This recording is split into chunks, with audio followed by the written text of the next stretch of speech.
જય માતાજી સર્વને। હવે કાલે આટલું બધું પબ્લિક ભેગું થયું હતું તો એ પબ્લિક એક આશાની કિરણ સાથે આવ્યું હતું કે કંઈક ને કંઈક ડિસિઝન આજે આવશે। તો કાલ ડિસિઝન તો કાંઈ ન આવ્યું તો શું આ બધા પબ્લિક ભાષણો સાંભળવા આવ્યા હતા? તો ભાષણો તો કેટલા બધા સંમેલનમાં થયા અને એક ને એક ભાષણ બધા સંમેલનમાં થયા। તો ખાલી ભાષણો જ સ્ટેજ ઉપર ચડી અને ખાલી ભાષણો જ કરવાના છે તો લડત કેવી રીતે જીતવાની કેવી રીતના છે? અને પહેલી વસ્તુ એ કે આપણે રૂપાલાભાઈને ફોર્મ જ શું કામ ભરવા દેવું જોઈએ? ફોર્મ ભરી દેશે પછી એની ગેરંટી કોણ લેશે કે રૂપાલાભાઈ પાછું ફોર્મ ખેંચી લેશે? અથવા તો એવી ગેરંટી છે કે રૂપાલાભાઈ હારી જ જશે?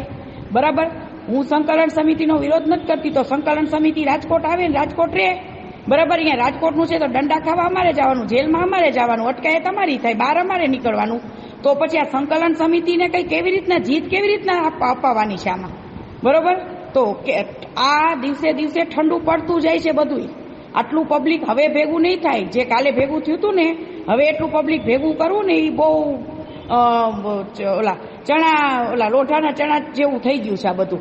તો હવે આમાં શું કરવાનું છે, શું ડિસિઝન છે, આ શું કરવાનું છે, શું? હું સમાજને પ્રશ્ન પૂછું છું હવે કે આમાં તો અમે લડાઈ લઈને સત્યની લડાઈ લઈને બેઠા છીએ અને આમાં તો વળી આ શું બધો ગૂંચવાડો થયો છે કંઈ ખબર જ નથી પડતી। અમારે રાજકોટ વાળાને શું વિચાર કરવાનો? હવે કાલે રૂપાલાભાઈ ફોર્મ ભરે એટલે અમારે શું કહેવાનું? અમે તો આમાં પડવાના જ છીએ અને અમે તો લડત દેવાના જ છીએ, એટલે હાથ આમને બનાવવાના છે? ભાઈ મારે તો કાલ વાત મૂકવાની જ હતી પણ મારી તો એ લોકો સ્પીચે નતા આપવા દેવાના, બરાબર? મને તો રોકવામાં આવી હતી, મેં તો પરાણે સ્પીચ આપી છે અહીંયા, મારી તો વક્તામાં નામ જ નહોતું કે પદ્મિની બાની સ્પીચ જ નહીં, તો શું કામ મને રોકો છે આ લોકો? બરાબર, એ પ્રશ્ન હું કરવા માંગુ છું સંકલન સમિતિને, શું કામ ભાઈ મને રોકો છો?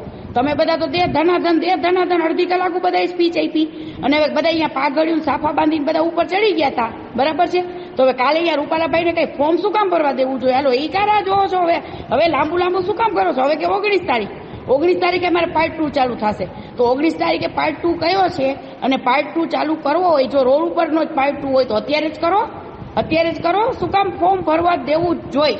હું એમ પૂછવા માંગુ છું, આ બધી રાહ શું કામ જોવાની થાય છે? અને પછી શું રૂપાલાભાઈને ઘરે કહેવા જશો કે ફોર્મ પાછું ખેંચી ગયો?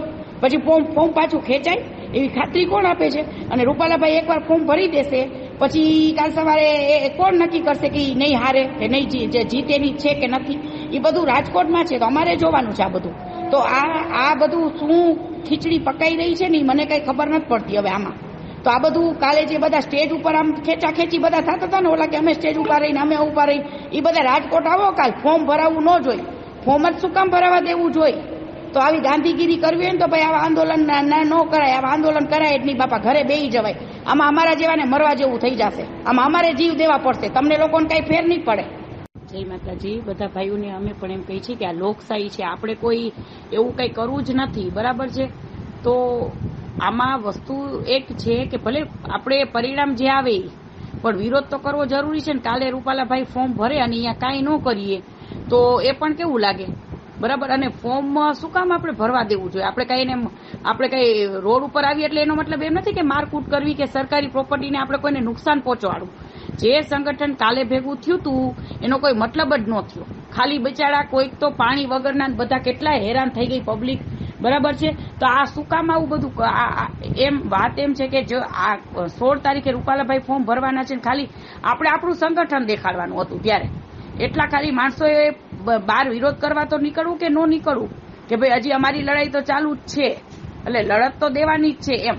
બાકી કોઈ સરકારી પ્રોપર્ટીને નુકસાન નથી પહોંચાડવું કે આપણે કોઈને કઈ બીજા કોઈને આપણે મારવાના નથી કે કઈ નથી કરવાનું, એ તો નથી જ કરવાનું, પણ સંગઠન જ્યાં દેખાડવાનું અહીંયા દેખાડાય, બરાબર? આ આપણે મહાસંમેલન સરસ હાલો યોજાણું ને સરસ થયું પણ એની અસર તો થવી જોઈએ કે નહીં?